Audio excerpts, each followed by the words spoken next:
Hey guys, welcome back to the YouTube channel. We're here at Spinnaker Composites down in Lancaster, California. Here with Brad.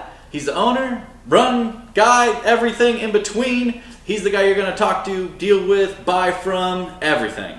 So he's going to give us some information on his composites, how he makes it, what he makes it with, and what he's done for our race car and everything that's going to go on in the future.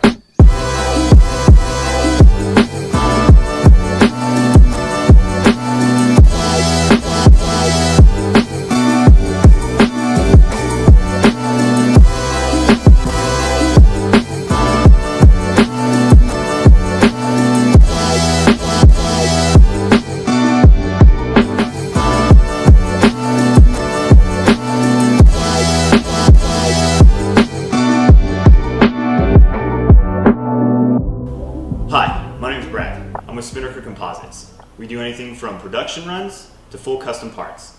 We use materials such as this one that's commonly used in the automotive industry. This is 2212 carbon fiber, to more exotic materials like this red reflections carbon. Our tooling processes consist of Vardum/resin infusion. This is one of our tools. This has actually got a part laid up on it right now. We will be infusing this soon. This is a camera part. What comes off of that is something that looks like this. This is done with resin infusion. What we do is we make the part, inject it with resin, let it cure. That's for one of our customers in the film industry. This is one of our production parts. This is a vent for a 350Z. This is actually one of our custom pieces. This is a canard for a newer model Camaro.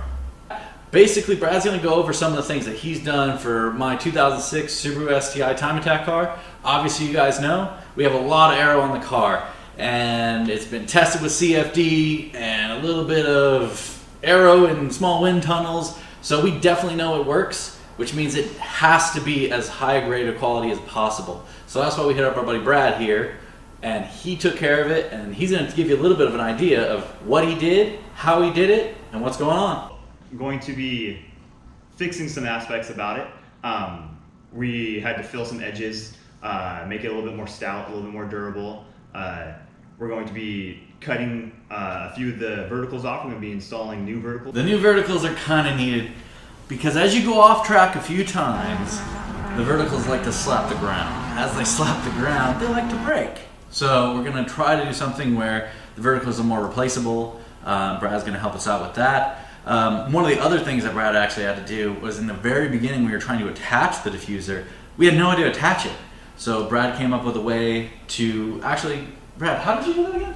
We actually bonded some metallic pieces, so some aluminum pieces to the top of the diffuser, and I think it works quite well. Yeah, actually it made it super easy to mount. It's literally 4 mounting posts that we're able to slide on the car in, if we do it right, under about 5 minutes.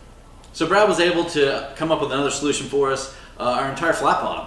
So we had an old flat bottom made of Alumilite and a lot of bracing and a lot of things weighing quite a bit. So we brought it over to Brad and said, hey, what can we do to make this lighter, out of carbon, and just make it cooler, obviously. So Brad went ahead and made some pieces. What did it consist of, Brad? Made out of carbon, of course. So yeah, we made some flat stock pieces out of carbon fiber and attached it to the bottom half of the car. Used our resin infusion processes, made them pretty stout, nice and dense, and yeah.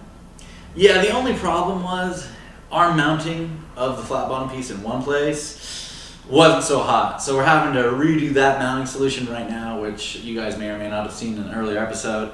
But we're redoing that one. We kind of ruined Brad's nice carbon fiber piece. Sorry, Brad. It was shiny. So we're going to go and we're going to get everything back together, and we'll be on the track soon enough. Actually, in the future, we're actually looking at doing a new carbon splitter. Rami actually designed that. He handed over the drawings for that to Brad, and Brad can give us some details on what he's going to do with it. Yeah, we're going to make some tooling for it. We're going to... Some big tooling. Very large tooling. Yeah, get some tooling made up for that. get the 3D printed parts involved in some of the tooling, and we are going to get that rolling. Yeah, to give you an idea, we had Varus Engineering. They designed some 3D parts, and the 3D parts are then going to be used by Brad to actually make the tool itself. It makes it way easier for him to be able to do it instead of having to actually shape those pieces. So big thanks to Varus Engineering for taking care of that and making our lives way easier.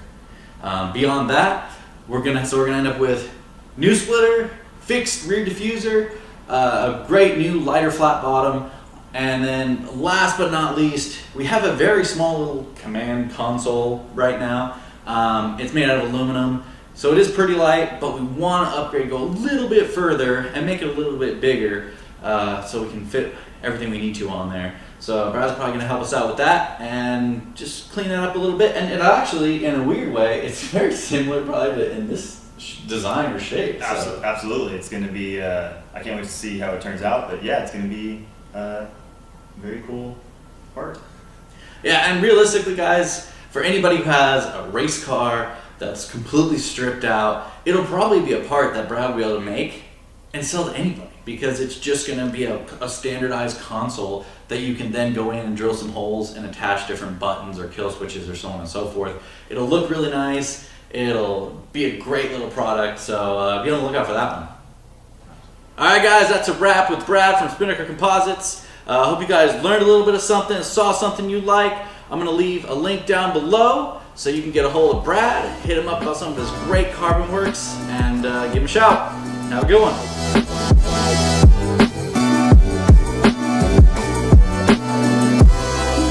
That's a redo. Oh, give me more, Brad. Give me more. Give me more. Information.